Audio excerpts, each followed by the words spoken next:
Feel it, come on, let it flow. We're flying higher and higher to the place where love and soul. Feel it, come on, let your body move higher and higher. We are dancing to the groove. 大家好，我的名字叫 Freedom， 今天要跟大家分享的就是视频剪辑，用这个 Adobe Premiere Pro。现在我就立刻把它打开，做一个示范。这个是 Adobe Premiere Pro 2019。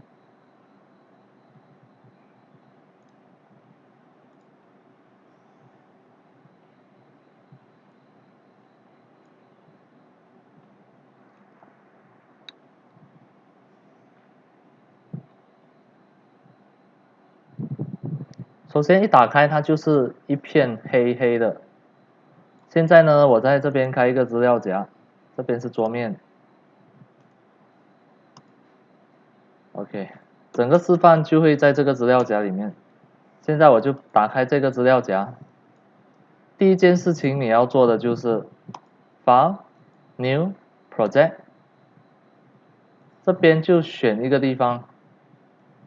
我要把我的 project 做在这个资料夹 demo 的资料夹里面，我就复制这个位置 ，copy。OK， 我复制这个位置 ，Ctrl C， 然后来这边 Browse， 我就把它粘贴在这里，取代掉它，然后按 Enter。这个时候呢，直接点击 Select Folder， 然后你这个 project 要放什么名字，我就放 Demo 001， 这样作为一个示范嘛，然后就按 OK。当这个 project 已经生成了之后呢，你可以看到它的 extension 是 PRPROJ， 就生成了之后，它自然才会进入这个编辑的系统里面。这边呢，我就要开始剪辑我的视频。首先，我会打开一个资料夹给你示范一下 Sample Media。这个 Sample Media 里面我放了各种各样的东西。你看有 MP4、MP3、OGG 是一些那些音乐的东西，音效啊，图片也是有啊 ，JPG、PNG 这些都是图片。OGG 是音效，这是音乐来的 ，PNG 图片。现在要编辑这个视频，很重要的是你一定要能够看到它的这个 extension。如果你看不到的话，就请去这里去点击 View Option。去点击它上面这个图标，点下去 View， 你要确保这个东西不要打勾，因为你的这个 Windows 10一开始它自然是这样子打勾，这个是最原始的状态，那个 default setting， 所以你是看不到它的 file extension。那当你想要看它的 file extension 的时候，你就变成要这样子，右键 View Detail。在 detail 的时候，你又不能够看到它完整的图标。这边你当然能够看到这个 file type 那个文件的类型是 MP4 还是什么的，但是我觉得这样子并不是很完善，因为我宁愿 view as large icon， 这样子我可以看到它的每一个图标的同时，我去点 view option view， 这边我不要打勾，然后我 apply。这样子我看图标的同时，我又能够看到它到底是什么文件，是 OGG 文件呢？它是一张图片没有错，那它究竟是什么图片？是 JPG 还是 PNG？ 这些现在我看得一清二楚。要做这个视频剪辑，我就会更加容易。这些只是一些例子，现在我就可以开始剪辑我的视频。首先呢，我把我需要用到的文件去拉进来这个部分，比如说我要这个。爱因斯坦最早于1900年已在极具权威性的德国物理文件发表论文毛细现象的结。OK， 我要这个来讲，我就把它拉进来。如果视频里面我要用到这张图片，就先把它拉进来。同样的，这些音乐也是。你稍后再拉也是可以。意思就是说你要马上用到它，你就要马上拉进来先。这个是机关枪的声音，我不要，我不如放一个音乐。OK， 这个是1000年以后的那个吉他声音，我拉进来。好的，现在先做一个小小的示范啊。这个是视频来的，我可以把它拉进去这个时间线，先点它一下，然后才拉。拉了之后等几秒钟。那这边是一个预览，你可以播放看看。爱因斯坦最早于1900年已在极具权威性的德国物理年鉴发。OK， 这样子呢，我现在要给它加一个大标题，加一个大标题就去File New Legacy Title 按下去。这个时候我可以给它取一个名字叫做大标题。OK， 那现在进入这个环节，这个环节我可以点一下，可以先点一下这里，然后再点一下这边，那我就可以开始打字。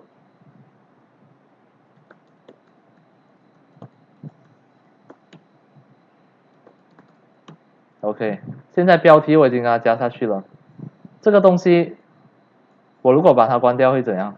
你看，这个是那个大标题吗？我还没有拉进来时间线，我把它拉进来，然后你看整个时间线，如果你去拉这个点，它就会把它缩小、放大，你就把它放到一个你容易操作的一个尺寸。这边大标题你应该要放在最前面，而过了大标题之后，视频才开始播放，大概是这样子。那我现在重新播一次，关于爱因斯坦的一生那个大标题，然后爱因斯坦最早于19。当然，你也是可以把你的视频拉进来一点点，那它就会在这个地区覆盖到一点点。啊，制作这个标题的时候呢，你还可以随时回去点击它，点2次。这边呢，你可以重新再去做调整。啊，你看现在那些你要怎样编辑它，那个已经不见掉了。你要去点一下这边，把它叫出来 ，Action， 再点多一下 Property， 这样子你就能够调整更多的东西。在调整的同时呢，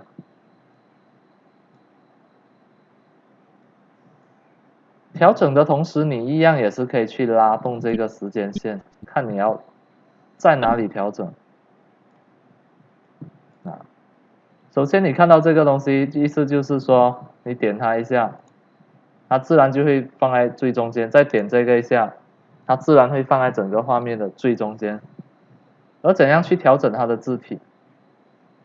你要在这边找一找 Font Style， 这边干脆我把它放得更大，这样子会更加容易操作。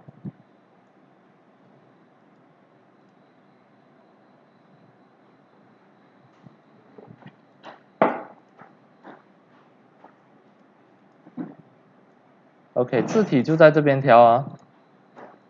比如说这个字体我觉得我不是很满意，我在这边找一个满意的字体。哦，我有很多中文字体，比如说我选这个，关于爱因斯坦的一生，很多啦。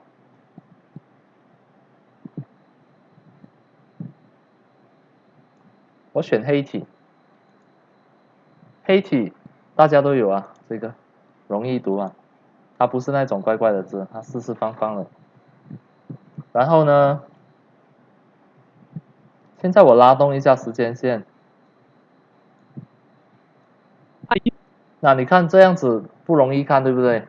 因为在白色的部分，这个标题你看的不是很清楚，那我们应该要怎么办？首先你要去调它的影子，就关于这个嘛，对不对？那现在我把它 highlight 起来，那这边就要去找那个 shadow， shadow 把它打勾，它就会有那个影子效应，看到吗？然后 opacity 我把它调到100，这个 angle 把它调成0。distance 也调成0，同时呢 size 我把它调成30，那这样子这个字无论它的背景是什么颜色，都可以看到一清二楚。当然我也是可以调成50，这个 spread 把它调成0，这样子就容易看了。这个很重要，这个大标题，无论是黑色背景还是白色背景，无论什么颜色，现在因为它跟它加一层影子，加一层边框啊，所以一定是可以看到清清楚楚。这个标题也做好了，这边是直接打叉的。OK， 等一下你还可以再回来双点它，然后又再重复，去找 Action Properties， 然后你就可以调整各种各样的东西。其实还有很多等待着你发掘。基本上我编辑视频、做视频剪辑，我只是一些很简单的步骤，我没有去用到那么多奇奇怪怪、很特别的那些特效什么。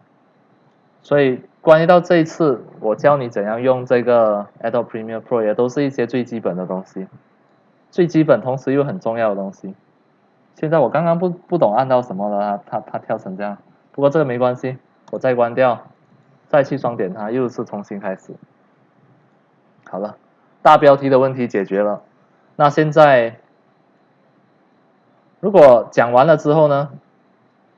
比如说我重新看，现在因为这边我要这样子拉过来，所以很辛苦，我就去这个 zoom in zoom out 这边把它拉过来，这样子整个时间线我就看到一清二楚，我就可以大概听一遍。斯坦最早于1900年已在取得了历史性成就，该年被后人 OK 这一个视频啊，这段视频我是用这个 3D 动画做出来的，所以这边有一段空白的部分我要把它剪掉，所以现在我要听一听。人称为爱因斯坦奇纪年39。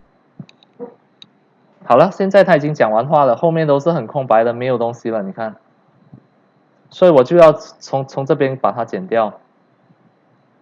他讲完的时候是这边19。好了，讲完了。那我要切这边，我就需要有一把刀嘛，对不对？这把刀就在这边 ，Razor Tool。Razor 在英文就是那个剃胡子的那个小刀，我就点一下这个 Razor Tool， 我就把鼠标移过来这边，然后我就点一下，它自动就在这边切开来变成2个部分。那我点一下这个 Selection Tool， 这一段你看就已经分开了。当然你要多切几刀也是可以，我整个是要丢掉的，但是在丢掉之前我也顺便做一个示范。比如说我要在这边多切一刀，那我就移过来，然后点这个小刀，点一下，又对准这边又再切下去，它现在就分成3个部分。而你看一开始它整个是一个视频，视频就有2个部分嘛，一个部分是声音，一个部分是影像。那现在你看，声音和影像是分不开的。当然你要刻意的把它消音也是可以，你就要右键它，然后你要找一个像 bind 这样子的一个东西，我现在找一下，我也是看不到它在哪里。点一下右键，就在这边 Unlink。这个 Unlink 一点下去的时候，这个视频和声音就可以分开了，你看。所以这一招要用在消音的时候是很好用的，就是说这一段视频有某一个部分你要把它消音，你不要这一段，因为可能你要加一个背景音乐或者是一些嘈杂声，然后你把本来的那个音频，你把本来的音轨删除掉。现在我就做一次示范，点一下，按你键盘上的那个删除，它就不见了，就会只剩下那个，我把它拉过来，现在就只剩下视频，那个音轨不见掉了，我把它删除了。刚才说到我是要删除这一段嘛，删除这个我也是要删除，所以现在讲话就讲到这边。那我如果要再加另外一个视频下去，把它接在后面，就要怎么样？比如说，现在我找一个视频啊 ，OK， 这个是一个女生弹钢琴的视频。好了，那我现在我要把这个视频接在它的后面，很简单的，在你做之前，你就是要把它拉进来这边先，然后再从这边把它拉过去，这样子一切就会清清楚楚。当然你要直接拉进来这里也是可以。好了，现在视频的时间加长了，我又再一次的去调整它的这个视野。现在你看这个这么长，作为示范我只需要一点点就好。OK， 我这里就一刀切下去，切这边，后面这一部分我把它删除。OK， 那现在它就是一个连续的播放。成就。该年被后人称为爱因斯坦奇迹年39。它接下去了。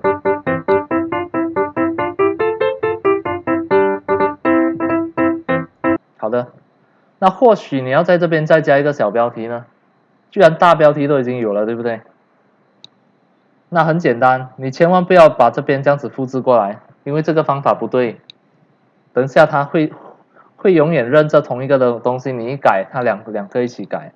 所以你要的话，你就在这边，因为你知道这个是那个大标题，你在这边复制，或者是选 duplicate， 你右键 duplicate， 那它就会多了一个。它多了一个的话，你直接改掉它的名字，这个是钢琴标题 ，OK。然后它一定会跳回第一个，那你就不要管它，你就随便点它一下，然后再把它拉下来。这个是它的程序设计的不是很好，每当我改它的名字，它一确认的时候，它就会直接跳到上面来，然后要求你也改掉这个名字，然后你不要管它，这个小事来的。拉回来，刚刚这个钢琴标题你改了它的名字，但是内容还没有改，双点一下它，然后你看这个东西，我把它改一改，弹钢琴，好了，所以我刚刚打下去的，它这样子歪到一边来，你要去把它点一下这边 Action， 再点一下 Properties， 这边你就能够去改它的影子，但是它的这些影子的，因为你是从这个爱因斯坦的一生的那个标题那边复制过来，所以这边已经有了。你只需要点一下这个和这个，那它自然就会对准中间。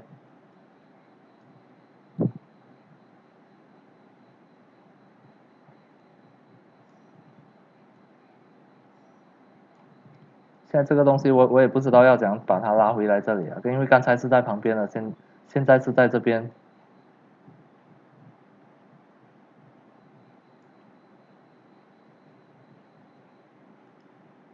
那现在反而又是分开，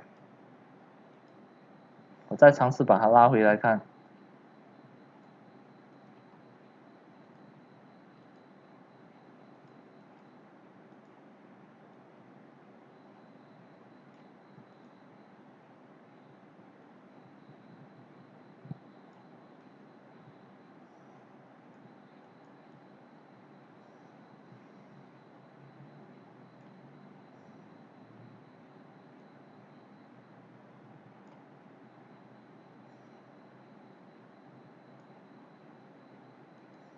好了，这样子也是很方便。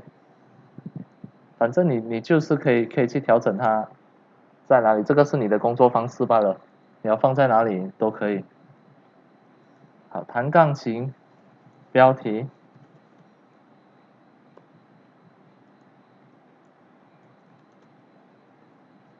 OK， 我只要一打到它的字哦，它又跑位了，那只需要再回来这里再把它对中。如果你要拉动它的话也是很简单，你要拉动它要怎么样？你再点一下这边，在 Tool 去按 Tool， 这个 Tool 的话你就选这个，你选了这个，你就能够点击着它，把它拉动。我拉上来一点。那这边我就已经满意了，我就把它关掉。那你要记得啊，一开始的标题已经有了，但是这个是还没有拉进去时间线的。现在我就把它拉进来。好，这边因为太过小，所以看不清楚。看不清楚很简单，你就把这个往前推，这样子就容易编辑了。因为你把它放大嘛，就好像你做那个 Photoshop， 你把它放大更容易工作。有时你要缩小。那现在我就从这边播一次看看。为爱因斯坦奇迹年39。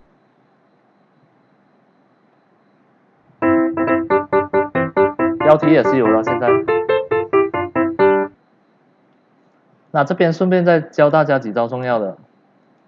如果你有一个音乐，比如说 MP3， 或者是音效，这个是一段吉他的声音，或者机关枪的声音啊，一些声音的特效。这个是瀑布的声音，这个是瀑布的声音或者下雨的声音之类这样子的。一样，我就是直接把它拉进来。我一样也是可以把它拉进来这里。啊，这边你就会自己知道这个是 Sound Effect 嘛，它的名字来了，就拉进来。OK， 你要先点一下，然后再拉。现在拉不进来啊，拉不进来啊。我再试一下另外一招，怎么会拉不进来？如果是 MP3 呢 ？MP3 的 OK， 好的，你看这个是音频嘛，这边凡是有 A 的 ，A 的就是它的音轨，音轨你就要把音频拉进去音轨。刚才拉不进来，那是因为我把它拉到视频。你看到 V 的 ，V 的就是视频 ，V for video，A for audio，audio 是音轨。那现在我在这边加入了一段音轨嘛，这个是什么？那个瀑布的声音。现在就从这边播一次。的结论：由于这篇论文的基本猜测并不正确，其对于日后物理学的发展并没有给出任何实质贡献。13、好，现在你听到什么？这个瀑布的声音太过大了，我要讲把它调小。好，就示范给你看。你点两下，直接很快的点两下，然后点一下这边，这个把它拉下来。那我再播多一次。继续攻读博士。我还是觉得太过吵闹，再点多两次，又再来重复一次，再把它拉得更加下。学位由于苏黎世联邦理工学院并不提供。刚刚好，就是调整它的那个，你要先双点它，再点一下这里，去调整它的那个 volume， 那个音量。还有什么东西你需要知道、需要了解的？我们看一下。比如说现在我又再插入一个视频，如果我不拉来这里可以吗？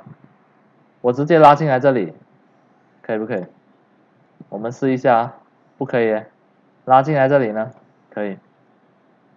OK， 这个是一个小视频，我把它拉进来插在这里。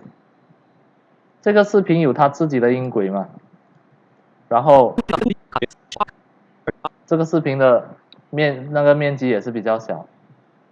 居然它就在这边，我还可以让它更小，我双点它，可以让它更小。不会太困难，我甚至还可以旋转它，然后把它放在这边。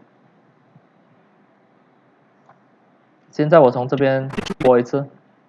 学院并不提供物理博士学位，他必须通过特别安排从苏黎世大学得到博士。实验物理学教授阿尔弗雷德·克莱纳的博士学生36、21-22。那年11月。那我能不能调整它的那个透明度呢？这个我双点它 ，Effect Control，Opacity， 这边 Opacity 你可以调整它，比如说我调50，那它的透明度就会剩下50。我调80。它的透明度就增加它的不透明度，我把它加到100就是完全不透明，这个很简单的。还有什么需要学的？我们再看一下，我这一堆 sample media 是特地整理出来的，里面有各种各样。OK， 加入图片已经可以了，加入其他的视频，插入进去都有了，这些都是音轨。那基本上该学的都学完了，剩下一个东西，那就是字幕，怎样加字幕。做字幕有分成2种方法哦，一种是自动生成字幕，而另外一种是你自己一个一个去把它打进去。那我就先介绍那个你要一个一个把它打进去的，要怎样增加字幕呢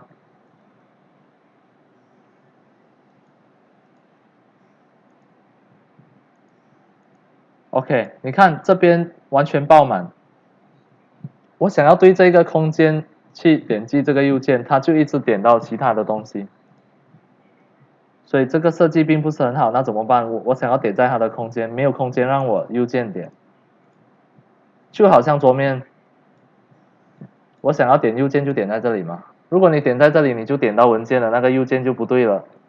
那这边空间不足怎么办？空间不足很简单，这个问题太容易解决，我随便拉一个东西进去就可以了。看，现在我随便拉一个东西进去，它就增加了额外的空间，那我就可以在这边点右键，是不是很简单？我右键 New Caption， 这个就是字幕，我点下去，这边我放 Open Caption， 然后按 OK 就可以了。这个字幕嘛，我要怎样一个一个去打字幕呢？比如说从这边开始讲话，对不对？爱因斯坦最早于1900。OK， 那么我就点一下它。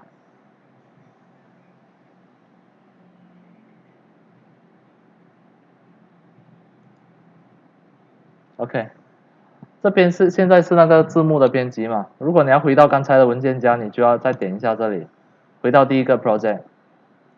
如果你双点它，你就要用这样子的方式回来。首先我把这个字幕拉进来时间线。OK， 你要点一下它，然后才拉。拉进来是拉在那个视频那边，不是音频哦。这个我就把它拉到后面去。这个点一下，看完全部，再点多一下，因为你整个字幕是一体的，这边不能够拉吗？好，这样子，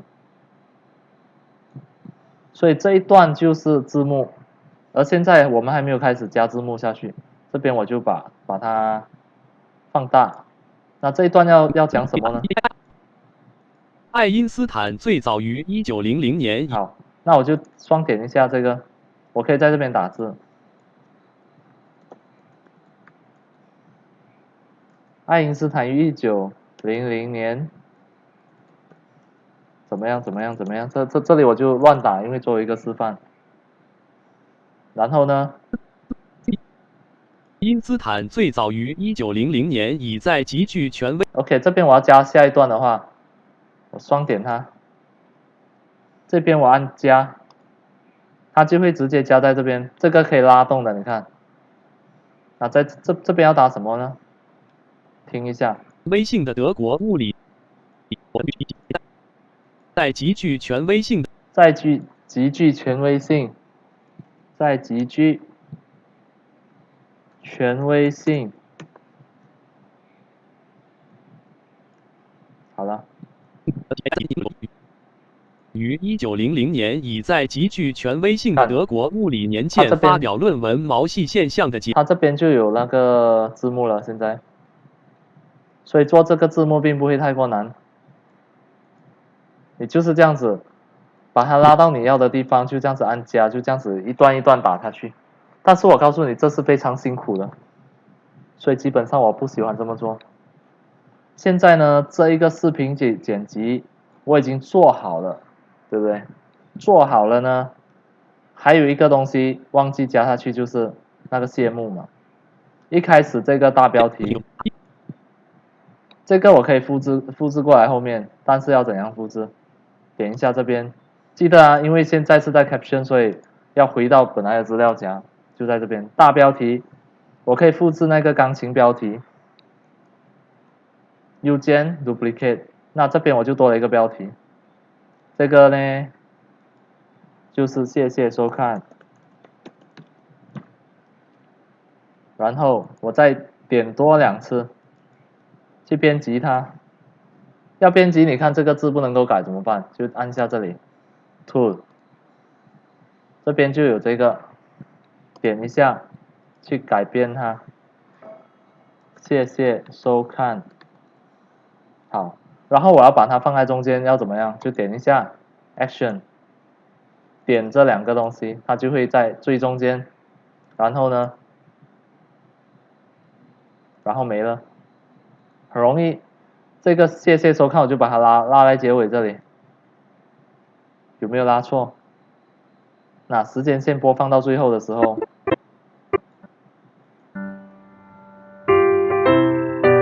然后就谢谢收看。现在这个视频已经完整了，而字幕呢？字幕你要这样子一个一个去打下去，就已经天亮了。我不做这种事情，这个只是示范教你怎样去制作字幕。看回来啊，现在你有字幕了。下面的这个就是演讲的字幕，我不这么做。现在我把这段删除掉。OK， 这边我回到去我的文件夹 ，Project 这边，这个 Open Caption 就是字幕，你不要删除这边。OK， 现在我删除掉这边，这边我按删除，那这边还有，随时要用到的时候还可以再拉回去。OK， 现在我又再把它拉回去，看，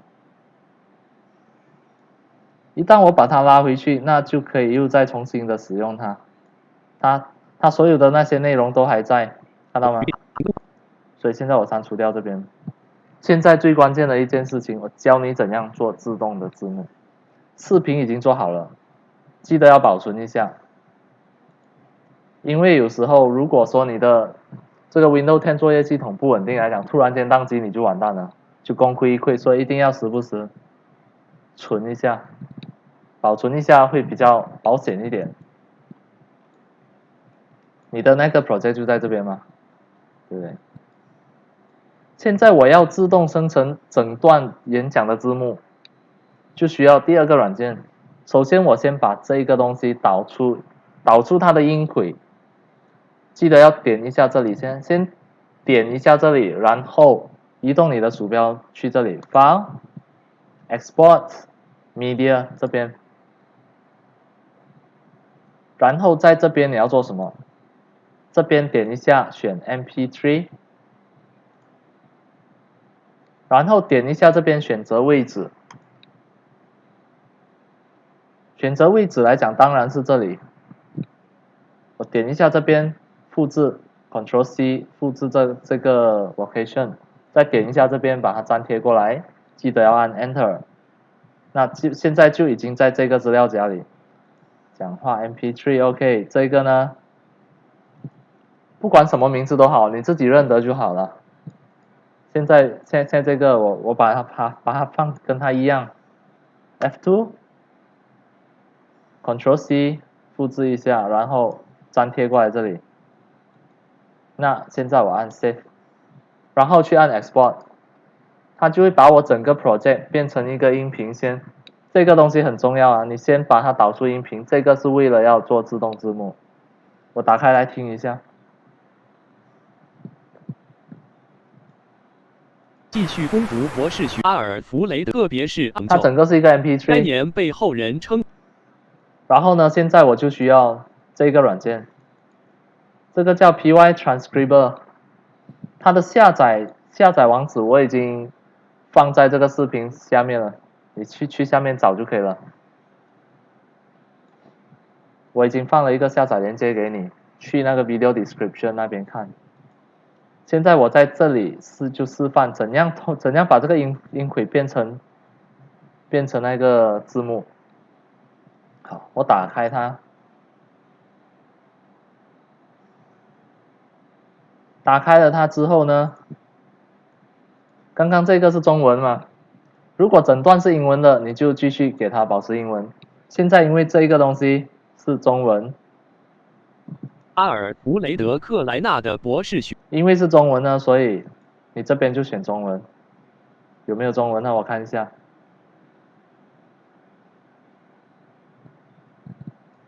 这个中文中国就看你啦，你要选台湾也是可以，香港的应该是那个广东话。識聽廣東話，这个选中文，我点一下，然后呢 ，select file，select file 你要去选这个东西，所以我就示范一下 select file，你的音轨就在这边，所以我就复制那个资料夹 ，Ctrl C 复制过来，这边贴下去 ，Ctrl V，Enter， 那我就双点这个。那接下来呢 ，Output Location， 我要把它放在这里。好，现在我开一个新的资料夹，就在同一个资料夹里面嘛，字幕。OK， 打中文字幕。OK， 这个是一个新的资料夹哦，我就复制它的位置 ，Copy， 然后粘贴过来这边 ，Output Location 按一下，这边点一下，粘贴过来，记得 Enter。Select folder， 那这边问你要不要自动打开，就不要了。现在呢，我就按一下这边，它就会自动生成那个字幕的文件 SRT。你仔细的看一下啊，它只是一下子就做好了。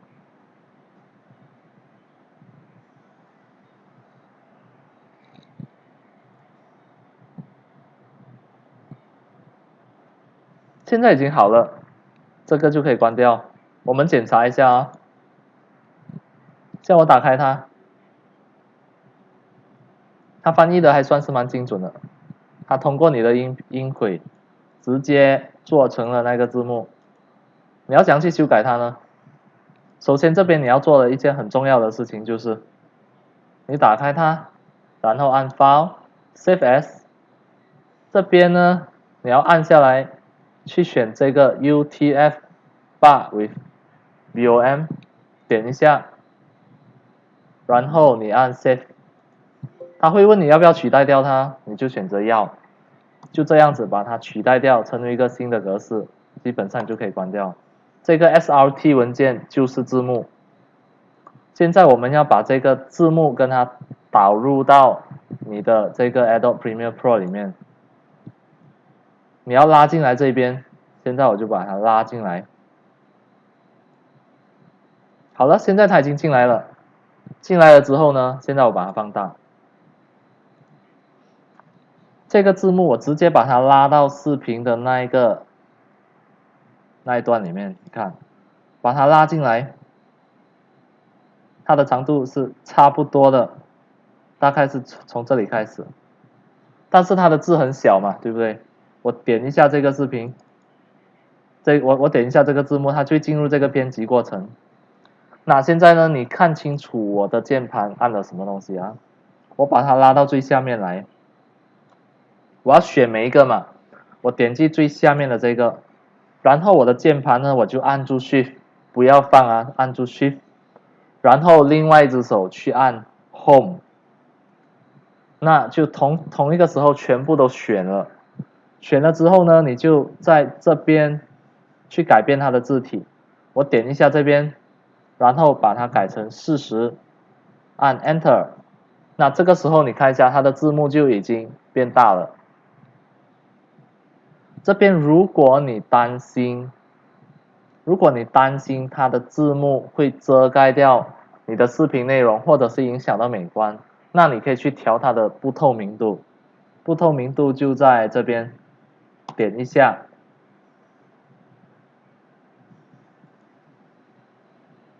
等一下啊，我应该要在这边点，我点两下 Effect Control， 这个 Opacity 这边我把它改成70，然后你看现在它就已经变成透明一点点，这样子就看起来或许会比较美观。这个是很主观的，你想要怎样做都可以。你要它180%，它就完全遮挡住你的视频也是可以。我喜欢把它放成70，因为这样子你的观众可以看到你的字幕，同时呢，背后的那些东西还可以看到发生什么事情，它不会完全遮到完嘛。放50呢，可以看一下，50也是可以，但是就看得比较辛苦。70我觉得刚刚好，就这样。现在整个字幕是自动生出来的，当然这个是人工智慧帮你生出来，它不是180%精准，所以你至少也要重新听一次。于1900年已在极具权威性的德国物理年鉴发表论文毛细现。你想要修改，就是在这边直接修改，看它播到哪里。现象的结论，比如说在这边36、20。好。11-22，那年11月。比如说，当你看到一些错别字，你要去改它的时候，你就来这边，你先看一下这个时间线在哪里，大概是在第45秒，你就在这边去找第45秒，45秒大概就在这边嘛。那年11月，他写完了出版什么博士之类，这边你就在这边去改它的字幕。所以呢，用刚才那个软件自动生成字幕，你自己再过目一遍，就可以很快的做完这个字幕了。如果字幕方面呢，要你自己一个一个这样子去打，真的做到天亮都很难做完啊，很耗时间。我们不要做这种傻事。现在呢，我整个视频已经做完了，为了保险，我再去保存它一下 ，File Save。OK， 现在我要把整个视频导出变成一个 MP4， 然后这个 MP4 是准备上传到 YouTube 的。OK， 那我就在这边，记得要点一下这个视频，看到这个蓝色的框为止，你就去 File、Export Media， 这边呢，点一下这边这边为什么会是 MP3？ 那是因为刚才你选择嘛。现在你重新再选，点下来 MP4 来讲，你就要选这个 H264， 这个很重要。然后 Preset 这边呢，如果你是要 Publish 去 YouTube， 多数都是会是 YouTube 啦。你点一下这边，拉下来，你看 YouTube 1080p， 这个是完整的高清嘛 ，1080p， 就是那个像素是1920×1080，点下去。然后呢，这个是资料夹嘛，对不对？刚才那个 demo 我重新打开，你的 project 就在里面嘛。那我导出的视频一样也要把它放在里面。这个我们做事情要整整齐齐，你知道你的文件全部都放在这边，不要乱放在桌面，或者是随便点一下，等下你找不到它，不知道它在哪里。那很简单，你就是点一下这边，复制这个 location，Ctrl+C 复制过来。点一下这个名字，点一下，然后点一下上面，你把它粘贴一下，按 Enter。现在你已经很确定它就在这边，而它的名字当然你也要取好听一点的 ，Demo 001嘛，对不对？一开始，那我就按 F2 复制这个 Ctrl+C， 这边就粘贴过来，然后注明清楚嘛，因为这个是一个最后的渲染了，我空一格。挂弧 Final， 这样子我就很清楚的，一看到这个 MP4 文件，我就知道这个是一个最终的已经做好的东西。现在我按 Save， 然后呢，就按 Export。这边大概多久会好？我大概看一下，有时需要蛮长的一段时间，看你的视频有多长。1个小时的视频，有时候真的是要渲染40分钟。而这个因为只是一个小小的示范，它只是一小段视频而已，所以1分钟多就可以完成。那我就在这边等一下。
差不多要好了，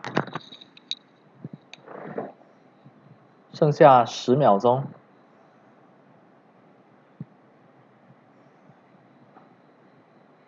当它走到180%的时候，有时候还会停顿几秒。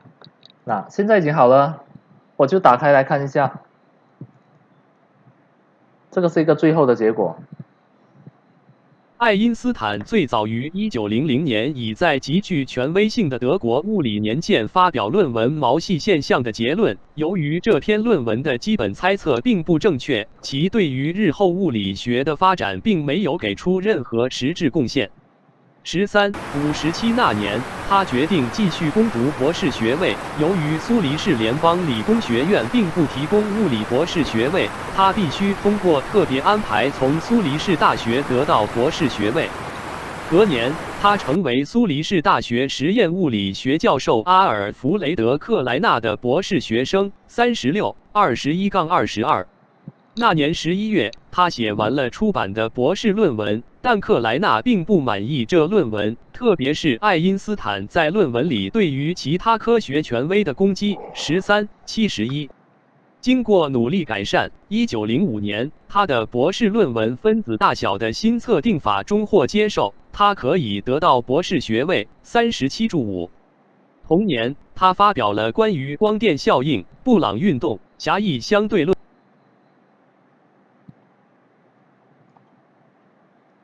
OK， 到这边他就讲完了。然后你看另外一个视频会继续开始。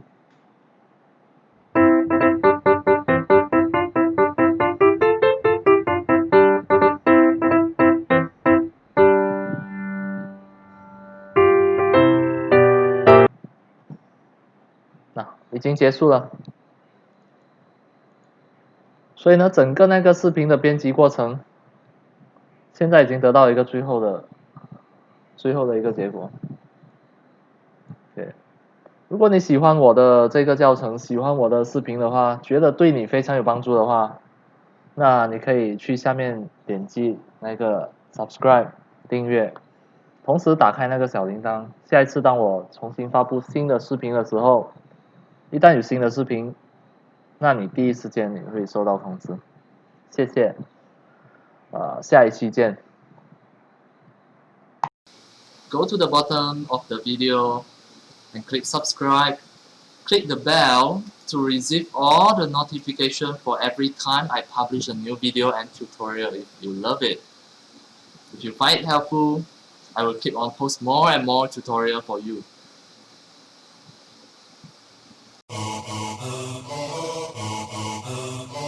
Feel it, come on, let it flow. We're flying higher and higher to the place where love and soul.